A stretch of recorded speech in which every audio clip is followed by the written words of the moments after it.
So, here I'm making one of these again, and I must admit it's fun. Your arguments are at least worth considering and responding to. And also you accept the notion that you do not hold the ultimate truth, meaning that you keep an open mind. So, let me first go into your odd arguments. You described very well in your first video on the subject how a moral ought would look like, and how a rational ought will look like. In your second video you focus more on rational oughts, so let me get those out of the way first. You basically stated that if there is strong enough evidence that a certain state of affairs is more true than another, then one ought to believe in that reality. And here is the main fallacy. Noon in their right mind ought to believe anything. Belief is final. You believe that a hammer is a better tool than a banana, so a hammer is the ultimate tool. Wrong. You pretty much say that you want to believe the truth when you see it, otherwise you are behaving irrationally. Wrong again. In my previous video I was talking about the knowledge barrier. Knowledge is never certain. Knowledge is not a belief. Knowledge is not a position of acceptance. Knowledge is a probability.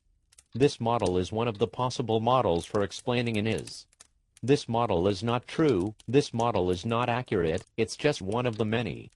One main fallacy that science commits is to say that models evolve based on evidence. This claim is irrational because science often finds that an older model that did not take into account a new variable was more accurate than a newer version that took that variable into account. How does that come to be?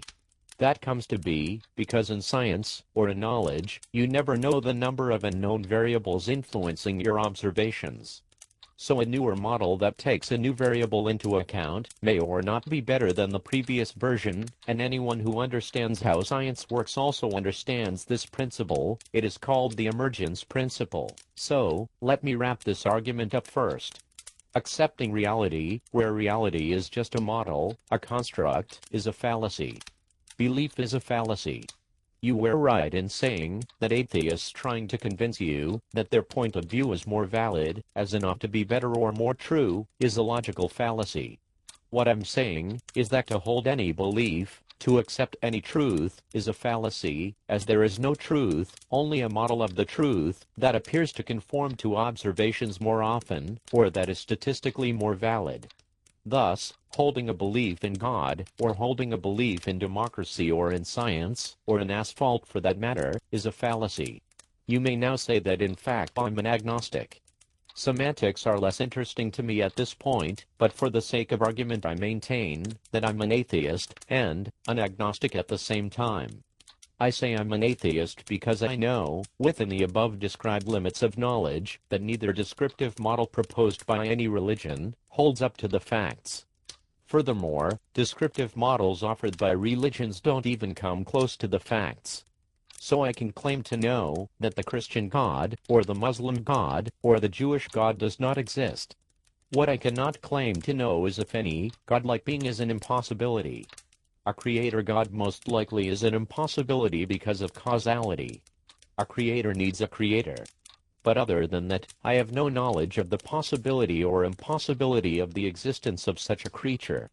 Furthermore, to infer the idea of a God implies other concepts too, like the idea of worship, or the idea of communion, or the idea of servitude or belonging, which should not be inferred automatically for any being, just because it exhibits certain features. They are simply not connected. In conclusion, as an agnostic towards the existence of beings with godlike features, I can only state that I do not have any knowledge regarding such, and that if such a being were to exist, it does not imply any moral or rational ought to bow to it, to serve it, to worship it, or to do anything to it. Also in conclusion, as to my statement of being an atheist regarding existing religions, I can also prove, using existing information, that their claims are not plausible. Given that there is more than sufficient information to show how they were invented by man, how the idea changed based upon social structure, based on political needs, based on the culture, and on the context where the particular deity or deities were worshipped. But that demonstration is a subject for another video. Now regarding the moral oughts, or ethical oughts, which you said were only marginally covered by others.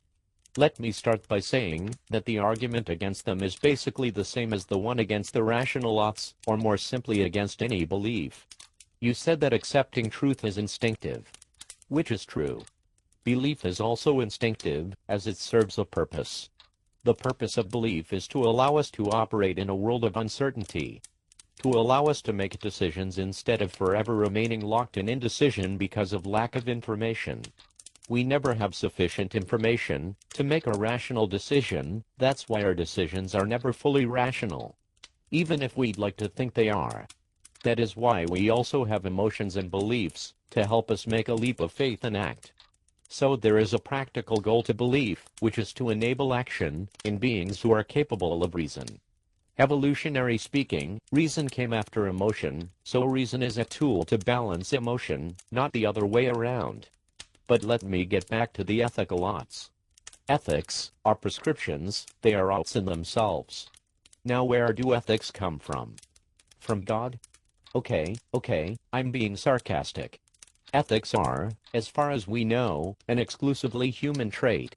They exist in humans in order to prevent, or to justify preventing certain actions, like running someone over with a car for fun, as if it made any difference, if you ran them over for fun, or to train your hand-to-eye coordination, or to win a bet, or to score with a sadistical chick, or to save a moose from the gunpoint of a hunter. And if you take the time to analyze ethics, they always point to the way we should behave, or should not behave towards others.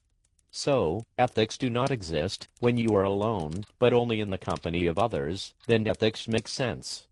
The only ethical prescription that you can break by yourself is to commit suicide, but that also has a social interest behind it, which I will explore if you wish. This shows that ethics serve a purpose in society, and society is a human construct. The more this construct is more contrary to what humans naturally want to do, the more you will need ethics to prevent them from doing what society does not want them to do. Furthermore, ethics are intimately tied to personal interest. The personal interest of the person being run over by the car is to survive. Thus, they will fear being killed, thus they will take steps to prevent this.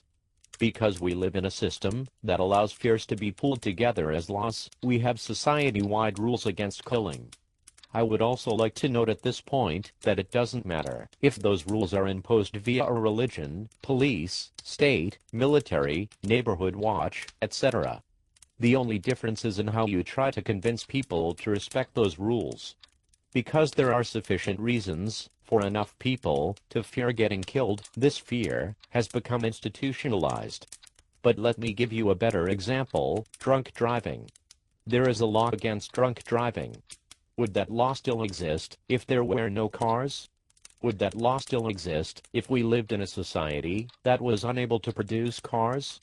Would that law make any sense to an Aboriginal people of the Amazon? So you see, ethics are contextual. The more complex a society becomes, the more complex its ethics become.